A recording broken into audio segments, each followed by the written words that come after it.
सास का कायाकल्प। राधा को अपनी सास से बहुत प्यार था। मम्मी जी, आपकी साड़ी कितनी प्यारी लग रही है। काश मैं भी आपके जैसी साड़ी पहन पाती। अरे बेटा, हमारे जमाने में तो साड़ी ही चलती थी। तू क्या करेगी साड़ी पहनकर?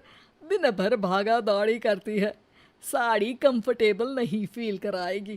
तू तो ऐसे ही जचती है बेटा। राधा सास को लेकर घूमने जाती, सैर करती और उनसे खूब बातें किया करती थी।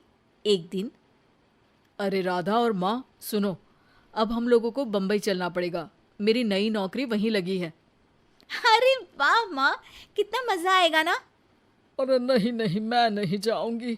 बड़ा शहर, बड़े लोग, मेरा दिल नहीं लगेगा। अरे माँ, मैं हूं ना आपके साथ। और सारा परिवार बड़े शहर में शिफ्ट हो जाता है। एक दिन, राधा, तू भी अब नौकरी में जाने लगी है। मैं तो बोर हो जाती हूँ। सोच रही हूँ आसपास की औरतों से दोस्ती कर लूँ। हाँ हाँ माँ, और क्या। यहाँ की औरतें तो किटी पार्टी और बहुत सी फन लविंग एक्टिविटी करती हैं। तो बेटा, दो चार फन लविंग से मुझे भी मिलवा देना।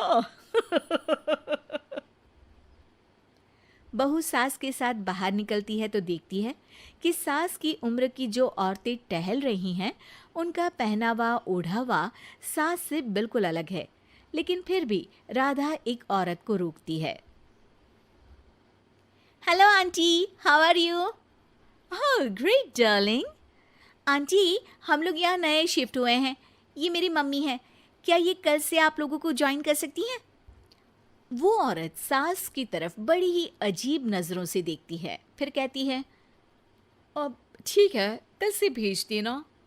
सास समझ जाती है कि उस औरत को वो ठीक नहीं लगी, लेकिन फिर भी वो कुछ नहीं बोलती। अगले दिन, अरे माँ, अच्छी सी साड़ी पहनकर तैयार होकर जाइए। आपको आपकी दोस्तों के पास जाना है ना। और नहीं नहीं, मैं सोच रही हूँ घर पर बैठकर टीवी देखूं। वैसे भी रामायण का नया एपिसोड आएगा। नहीं माँ, आप जाओ ना, लोगों से मिलो, बात करो, अच्छा लगेगा। ना चाहते हुए भी सास उन लोगों के पास जाती है, लेकिन सभी सास से बुरा व्यवहार करते हैं। सास मुंह लटकाकर घर आ जाती है। बहू समझ जाती है कि सास को कुछ हुआ है। वो रोज सास को पार्क में भेजती, लेकिन सास रोज मुंह लटकाकर वापस आ जाती। क्या हुआ माँ, आप बाहर जाकर खुश नहीं होती हैं? अरे बेटा, खुश तो हूँ लेकिन लेकिन क्या माँ, आपको तो लोगों से मिलना, बातें करना अच्छा लगता था। मैं देख रही हूँ कि आजकल आप बाहर से आती हैं तो परेशान सी दिखती हैं। सास कुछ नहीं कहती, अपने कमरे में चली जाती है। अगले दिन राधा चुपके से सास के पीछे पार्क में जाती है। हेलो, कैसे हैं आप लोग? एक औरत मुंह बनाकर साइड हो जाती है। सभी एक दूसरे से बात करती हैं, लेकिन राधा की सास साइड में चुपचाप अकेली बैठी रहती हैं। राधा घर आती है और सास के वापस आने का इंतजार करती है। सास मुंह लटकाकर घर आती है। अरे मम्मी जी, तब से इंतजार कर रही हूँ, जल्दी तैयार हो जाइए, मार्केट जाना है। राधा सास को लेकर बाजार जाती है और उन्हें कुछ मॉडर्न कपड़े दिलाती है। अगले दिन सास उन कपड़ों को पहनकर पार्क में जाती है। Oh my God, you are looking gorgeous. Beautiful top, कहाँ से लिया? हे, मेरे घर में कल किटी है, तुम जरूर आना। अजीब औरतें हो तुम लोग।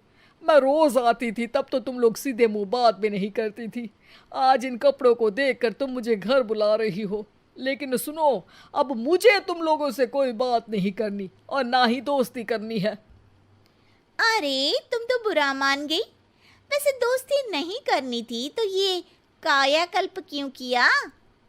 ये मेरी बहू ने किया है।